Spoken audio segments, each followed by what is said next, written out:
బంగారం, బ్యాంకులు, ఇతర ప్రైవేటు సంస్థల్లో ఉన్న విడిపించి కొనబడను. కొమ్మూరి గోల్డ్, ఆంధ్ర మరియు తెలంగాణ. నమస్తే, వెల్కమ్ టు అవర్ ఛానల్. నేను పద్మిని. ప్రస్తుతంతో పాటు ప్రముఖ ఆధ్యాత్మికవేత్త, వాస్తు జ్యోతిష పండితులు, లలిత ఉపాసకులు, వాస్తు జ్యోతిష శిక్షణ నిపుణులు బ్రహ్మశ్రీ నానాజీ పట్నాయక్ గారు మనతో పాటు ఉన్నారు. మాట్లాడదాం. సార్ నమస్తే. సార్ శ్రీమాత్రే నమః. సార్, కొన్ని వేల జాతకాలు చూసినటువంటి ఎక్స్పీరియన్స్ తో అడుగుతున్నటువంటి ప్రశ్న. రామాయణం వింటూ ఉంటే మనం కొన్ని అంటే రాముడు 5 గ్రహాలు ఉచ్చ స్థితిలో ఉన్నప్పుడు పుట్టాడు అనేది వింటాం. శ్లోక పూర్వకంగా ఉంటుంది. అయితే చాలా మంది జాతకాల్లో ఉచ్చ స్థితిలో కొన్ని గ్రహాలు ఉండటం, 1-2 గ్రహాలు ఉండటం అనేది సర్వసాధారణంగా జరుగుతూ ఉంటుంది. లేదా నీచ స్థితిలో కొన్ని గ్రహాలు ఉండటం కూడా జరుగుతుంది. ఈ ఉచ్చ స్థితిలో ఉండే గ్రహాలు నిజంగానే ఉచ్చమైనటువంటి ఫలితాలు ఇచ్చేస్తే ఇంకా సూపర్ డూపర్ స్టార్స్ అవుతారా? నీచ స్థితిలో ఉంటే నీచమైన ఫలితాలు ఇస్తాయా? అసలు ఏమిటి ఈ ఉచ్చ నీచ పరిస్థితులు కుండలిలో? చాలా మంచి ప్రశ్న వేశారు. దీనివల్ల అసలు జ్యోతిష్ శాస్త్రం పనిచేస్తుందో లేదో కూడా ఒక్క దెబ్బతో అర్థమైపోద్ది జనాలకి. మీకు మీరుగా, నేను ప్రేక్షకులందరికీ చెప్తున్నాను, మీకు మీరుగా ఈ గ్రహాలు చూసుకొని ఎస్ జ్యోతిష్ శాస్త్రం 100% పనిచేస్తుందని మీరు ఇక్కడే తెలుసుకోవచ్చు. ఎలాగో చెప్తాను చూడండి. ఉచ్చస్థితి అంటే గ్రహాలకి ఒక పర్టికులర్గా ఒక స్థానాలు చెప్పారు. కొన్ని గ్రహాలు చెప్తాను మీకు, అంటే బేసిక్ లెవెల్లో ఉన్న వాళ్ళకి కూడా తెలియాలి కాబట్టి చెప్తాను.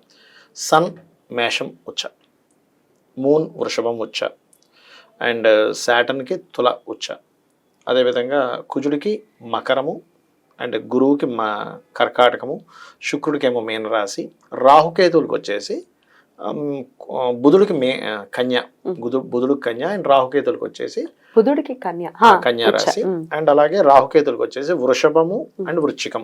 వృషభంలో రాహు ఉచ్చ, వృశ్చికంలో కేతు ఉచ్చ.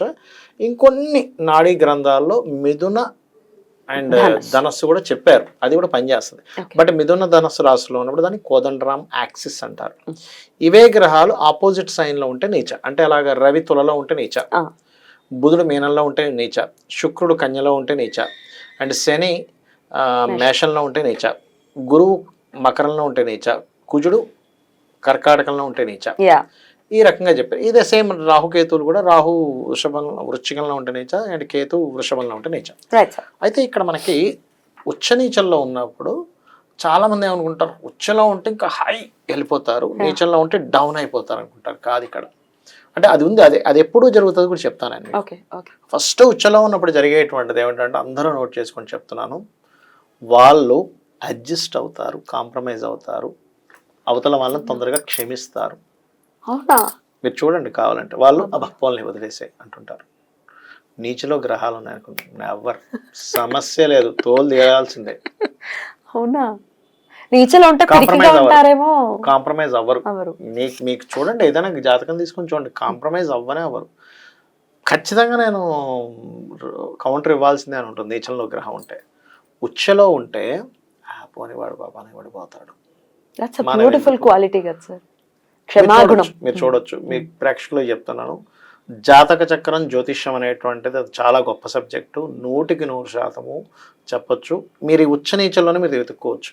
సార్, రవి అంటే అగ్రెసివ్ ప్లానెట్ అని చెప్తారు కదా, లేదంటే కుజుడు అగ్రెసివ్ ప్లానెట్ కదా, ఆయనకు ఆల్రెడీ ఇంకా బలాన్ని ఇస్తుంది కదా. ఎలాంటి బలం ఇచ్చింది అక్కడ? ఉచ్చ స్థితిలో ఉండే బలం వేరు, నీచ స్థితిలో ఉండే బలం వేరు. ఇప్పుడు నాకు కూడా రవి ఉచ్చ, నేనేమైనా మూర్ఖంగా ఉంటానా? మీరు చూస్తున్నారు 5 సంవత్సరాల నుంచి. మీరు ఒక్కరే సార్. ఎందుకు? నాకు రవి ఉచ్చ, వీనస్ కూడా వచ్చా, నాకు ఉచ్చ స్థితిలో ఉంటాడు. నవాంశలో బుధుడు ఉచ్చ. అంటే అలా అని కాదు, ఇక్కడ ఏంటంటే ఉచ్చ స్థితిలో ఉన్నప్పుడు సరిపోలే, వాళ్ళ పాపాన్ని వాళ్ళు పోతారు, పాజిటివ్ సెన్స్ లో ఉంటుంది. బ్యూటిఫుల్. నీచ స్థితిలో ఉంటే ఏంటంటే, లేదు అట్లా నేను ఎట్లా ఊరుకుంటా, సమస్య లేదంటారు. గొడవ అంటే వాళ్ళు ఊరుకోరు అనమాట. అందుకే రాముడిది రామాయణంలో ఒక ఇది ఉంటుంది, ఒక సంఘటన ఉంటుంది. ఇంత బ్రిడ్జ్ వేసుకొని వెళ్ళి, ఇంత సైన్యంతో వెళ్ళినప్పటికీ కూడా ఇప్పటికే రావణాసురుడు వచ్చి నాకు గనక క్షమాపణ అడిగితే నేను వదిలేస్తానంటాడు. అసలు ఎవరైనా వదిలేస్తారండి? లక్ష్మణుడికి ఎంత కోపం వస్తుందో, ఎంత కోపం వస్తుంది. ఎందుకంటే రాముడికి 5 గ్రహాలు ఉచ్చ వల్ల. అంటే మీరు సింపుల్ గా చూడొచ్చు. అయితే మరి ఇది ఒకటేనా, ఇంకేం ఫలితాలు ఇవ్వవా అంటే, ఇట్స్ డిపెండ్ ఆన్ అది ఏ పోర్ట్ఫోలియో వచ్చింది. ఇప్పుడు రవికి ఉదాహరణకు నా జాతకంలో రవికి 10th హౌస్ పోర్ట్ఫోలియో వచ్చింది నా జాతకంలో. అందుకని 10th పోర్ట్ఫోలియో ఉన్న గ్రహం ఉచ్చ స్థితిలో ఉంది కాబట్టి నేను నా ఊహ తెలిసినప్పటి నుంచి నేను ఏ ఫీల్డ్లో ఉన్నా సరే అందులో ఒక మంచి పొజిషన్లో ఉండడం జరిగింది నా లైఫ్లో. బ్యూటిఫుల్. ఎనీ ఫీల్డ్ నేను రకరకాల ఇవి చేసినప్పుడు ఎప్పుడు నాకు ఒక యూనిక్నెస్ బిజినెస్ వచ్చింది. ఎందుకు? బికాస్ ఆఫ్ సన్కి వచ్చింది కాబట్టి. అద్భుతం. ఓకే. అలాగే నా జీవిత భాగస్వామికి అంటే నా మ్యారిటల్ లైఫ్కి శుక్రుడికి వచ్చింది. అందుకని my marital life is good. మంచి భార్య. అసలు నాకు ఎంత ఆశ్చర్యం వేస్తుంది అంటే సహజంగా స్త్రీలు నాకు నగలు కావాలి, చీరలు కావాలి అసలు అవేం అడగదు. అసలు నాకు వద్దే వద్దు, నువ్వు మాట్లాడితే చాలు. మీరు అదృష్టవంతులు. అదృష్టమైన అంటే ఇదన్నమాట. అంటే ఒక్క 10 నిమిషాలు నాతో రోజు స్పెండ్ చేస్తే చాలు, ఇంతకు మించి ఏమీ వద్దు. బ్యూటిఫుల్. అందుకని వీనస్ ఈజ్ భార్యాకారకుడు, శుక్రుడు గారు. అలా ఏంటంటే ప్లానెట్ కనుక ఉదాహరణకి వాళ్ళకి జీవిత భాగస్వామి కారకత్వం ఇంకో గ్రహానికి వచ్చి అది నీచపడింది అనుకోండి, అప్పుడు ఆ కారకత్వంతో వీడికి ఇబ్బంది. అప్పుడు అది లగ్నం నుంచి మనం డిసైడ్ చేసుకోవాలి. ఇక్కడ మీరు ఇక్కడ ఒక చిన్న విషయం తెలుసుకోవాలి ఏంటంటే నీచ భంగ రాజయోగం జరిగిందా, అప్పుడు ఇంకా అద్భుత యోగం. నీచభంగ రాజయోగాలు, విపరీత రాజయోగాలు ఉంటాయి.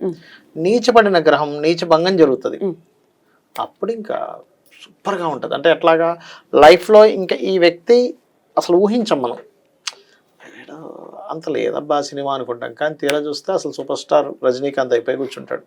మరి ఏంటండి కొంతమంది జాతకాలు మనం చూసుకుంటే వాళ్ళు చెప్తున్న మాటలను బట్టి చూసుకుంటే 45 ఏళ్ళు వచ్చేసేయండి ఇంకా ఏమీ రాలేదు, ఈ మీరు అన్నట్టుగా విపరీత రాజయోగం ఉంది, లేదా నీచభంగ రాజయోగం ఉంది, ఆ దశ వచ్చింది, అప్పుడు ఇంక వాడిని ఎవరు ఆపలేరు, ఆగదు. నేను ఒకటే చెప్తా, మహాదశ వచ్చింది, ఒక యోగం ఉంది, ఆఖరికి ఎవరు అడ్డుపడరండి, ఎవరు అడ్డుపడరు. ఆఖరికి భగవంతుడు కూడా ఒకవేళ ఆ వ్యక్తి కనుక విపరీతంగా ఇబ్బంది పెడుతున్నాడు, భగవంతుడు కూడా వాడి దశ అయిపోయే వరకు ఏమీ చేయకూడదని కూర్చుంటాడు. నీ మాట చెప్తున్నా కదా, ఖచ్చితంగా. ఎందుకంటే భగవంతుడు ఎప్పుడు కూడా కర్మకి అడ్డుపడ్డండి, కర్మకి అస్సలు అడ్డుపడరు. మీరు అనుకోవచ్చు మరి అడ్డుపడకపోతే మరి ఇంత అనుభవిస్తుంటే భగవంతుని పట్టుకుంటే ఏంటని, ఆయన పక్కన ఉంటాడు. మీకు మీరు ఇబ్బంది పడుతున్నారు, భగవద్భక్తులు ఖచ్చితంగా పక్కన నుండి నాన్న నీకేం పర్లేదు, నువ్వు చెయ్యి, నీ కర్మ నువ్వు అనిపిస్తూ నువ్వు చెయ్యి అంటారు. ఇప్పుడు చిన్న ఎగ్జాంపుల్ అమ్మ, ఒక ఎగ్జామ్ ఉంది, తల్లి ఉంది, నువ్వు చదువుకోకపోయినా పర్లేదు నేను రాస్తానంటుందా తల్లి? అది కుదరదు. ఆ పర్సనే చదవాలి, ఆ పర్సనే నేర్చుకోవాలి, ఆ అమ్మాయి అబ్బాయి వాళ్ళే ఎగ్జామ్ రాయాలి. కాబట్టి తల్లి పాత్ర ఏంటంటే నాన్న నీకు నిద్రపోకుండా నేను ఒక కాఫీ ఇస్తాను, మోటివేషన్ చేస్తాను, నీకేం కాదురా నువ్వు వస్తావని చెప్పి ఒక పక్కన ఉంటుంది. స్కూల్కో కాలేజీకో డ్రాప్ చేస్తుంది, వెనక్కి వస్తుంది తల్లిదండ్రులు, అంతవరకు చేస్తారు, కానీ వీళ్ళు ఎగ్జామ్ రాయరు. మన కర్మ కూడా అంతే, మనమే రాసుకోవాలి, మనమే అనుభవించుకోవాలి. నేను ఒకటే నమ్ముతా ఏంటంటే లక్ అన్లక్ అనేది ఉండదు జీవితంలో. మన కర్మ, మనం ఏం చేసాం, పుణ్యకర్మ చేసామా దట్ ఈస్ లక్, పాపకర్మ చేసామా అదే దారిద్రం. ఇంగ్లీష్ వాడు పట్టుకొచ్చాడు లక్ అన్లక్ అని, మన దానిలో లక్కులు అన్లక్కులు ఉండవు. మన దానిలో ఎంతసేపు నువ్వే కర్మ చేసావు, కర్మ ఫలితం మాత్రమే ఉంటుంది. మంచి కర్మ చేసావు, కర్మ ఫలితాలు మనం లక్ అనుకుంటున్నాం. అరే లక్కీగా వచ్చిందిరా, లక్కు లేదు పాడలేదు, వాడు మంచి కర్మ చేశాడు. వాడు మంచి కర్మ చేస్తే ఉచ్చలో స్థితి, ఉచ్చగ్రహానికి దాని కనెక్టివిటీ, తెలుసో తెలియకో ఏదో తప్పిదం చేశాడు, నీచ స్థితి వచ్చి దానివల్ల కొంత ఇబ్బంది పడ్డాం. అలా ఏ ప్లానెట్ అయితే ఆ ప్లానెట్కి సంబంధించిన సఫరింగ్స్ ఉంటాయి. బట్ మేజర్గా మనం ఈ జాతకుడు కాంప్రమైజ్ అవ్వడం ఎప్పుడు చెప్తామంటే, నీచ స్థితిలో ఎక్కువ గ్రహాలు ఉంటే ఈయన కాంప్రమైజ్ అవ్వడం అంటే కరాఖండిగా మీరు చెప్పొచ్చు. అంటే వీళ్ళు కాంప్రమైజ్ అవ్వరు వాళ్ళు. అది వర్క్లో కానివ్వండి, మనిషి తత్వంలో కానివ్వండి, వర్క్ చేసే విధానంలో కానీ కాంప్రమైజ్, నాకు పర్ఫెక్ట్నెస్ కావాలంట, ఆ పర్లేదులే అన్నారు.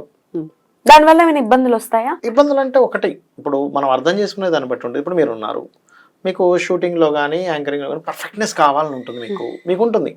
దాన్ని మనం ఇబ్బంది అనుకుంటే ఎట్లా, ఆయన పర్ఫెక్ట్నెస్ అనుకోవాలి.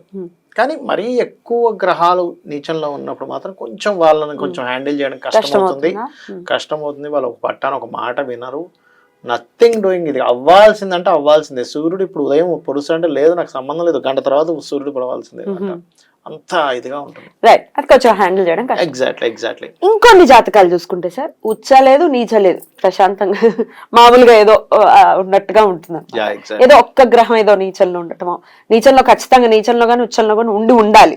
ఎన్ని గ్రహాలు ఉచ్చలో ఉంటే అంత ఎక్కువ కాంప్రమైజ్, ఎన్ని గ్రహాలు నీచంలో ఉంటే అంత కాంప్రమైజ్ కాంతత్వం. ఉచ్చ లేదు నీచ లేదు కామన్ గా ఉన్నాయండి అంటే, కామన్ గా ఉన్నప్పుడు అది స్వక్షేత్రంలో ఉందా, మిత్రక్షేత్రంలో ఉందా, శత్రుక్షేత్రంలో ఉందా, దానికి ఏ పోర్ట్ఫోలియో వచ్చింది ఈజ్ మోస్ట్ ఇంపార్టెంట్. ఆ రకంగా చూసుకొని చేసుకోవాలి. వాళ్ళు అప్పుడు మధ్యస్థంగా ఉన్నారని అనుకోవచ్చా? మధ్యస్థంగా ఉన్నారనుకోవచ్చు. మనం ఒక్కోసారి మనం ఓన్ హౌస్ లో ఉందనుకుంటాం, ఓన్ హౌస్ కాదు, ఒక్కొక్కసారి ధనయోగం ఇస్తుంది. చూడ్డానికి చాలా సింపుల్ గా అనిపిస్తుంది జాతకం, కానీ అది అద్భుతమైన ధనయోగ జాతకం అవుతుంది. వాళ్ళకి కొన్ని విచిత్ర జాతకాలు ఎలా ఉంటాయంటే చాలా విచిత్రంగా, చిన్నప్పుడు పెద్దగా ఏం చదవడు, చదువు మీద ఇంట్రెస్ట్ పెట్టరు. అందరూ ఏమనుకుంటారు, వీడు చదవట్లేదు, ఎందుకు పనికి రాకుండా పోతాడు, వీడికంటే చిన్నోడు బాగా చదువుతాడు, వీడు కలెక్టర్ అవుతాడు అనుకుంటారు. చిన్న అబ్బాయి జాతకంలో ఎడ్యుకేషన్ యోగం మాత్రమే ఉంటుంది, ధనయోగం ఉండదు. పెద్ద అబ్బాయి జాతకంలో చదువు ఉండదు కానీ ధనయోగం ఉంటుంది. ఇప్పుడు చిన్నగా పెద్ద అయ్యాక ఏదో కాంట్రాక్ట్లోకి వెళ్ళి అందులో పెద్ద పెద్ద కాంట్రాక్టింగ్ చేసేసి బిల్డింగ్లు కట్టేసి డబ్బులు కోట్లు సంపాదిస్తాడు. ఈ అబ్బాయి పాపం బాగా చదువుకున్న అబ్బాయికి ఉద్యోగం ఏదో చిన్న ఉద్యోగం చేస్తుంటారు, అర్థం కాదు జనాలకు చూసేవాళ్ళు. కదా ఏమిటి ఇది, దేవుడు ఉన్నాడా, ఇంత బాగా చదువుకున్నాడికి ఉద్యోగం లేదు వీడికి ఇచ్చంటే దేవుడు ఉండడం కాదు, అక్కడ ఉన్నాడా లేదా, దేవుడు ఉన్నాడు. వీళ్ళు చేసుకున్న కర్మ ధనయోగాన్ని ఇచ్చింది. విద్యాయోగ పరంగా వీడితో బ్యాడ్ కర్మ చేశాడు, విద్య లేదు. ఇక్కడ విద్య పరంగా గుడ్ కర్మ చేశాడు, విద్య ఉంది, కానీ ధన సంబంధించిన విషయంలో సరైన కర్మలు చేయలేదు. దిట్ ఈస్ ద డిఫరెన్స్. ఈ డిఫరెన్స్ మనం అర్థం చేసుకోగలగాలి. Beautiful sir. జ్యోతిష శాస్త్రం అనేది ఒక అద్భుతం, అందులో ఎటువంటి సందేహం లేదు. 100% అర్థం చేసుకుని దాని హెల్ప్ కనుక తీసుకుంటే డెఫినెట్ గా లైఫ్ ఒక పూల మీద నడుస్తున్నట్టుగానే ఉంటుంది. అద్భుతం సార్, చాలా బ్యూటిఫుల్ గా ఎక్స్ప్లెయిన్ చేశారు. కృతజ్ఞతలు సార్. నమస్తే. శ్రీమాత్రే నమః.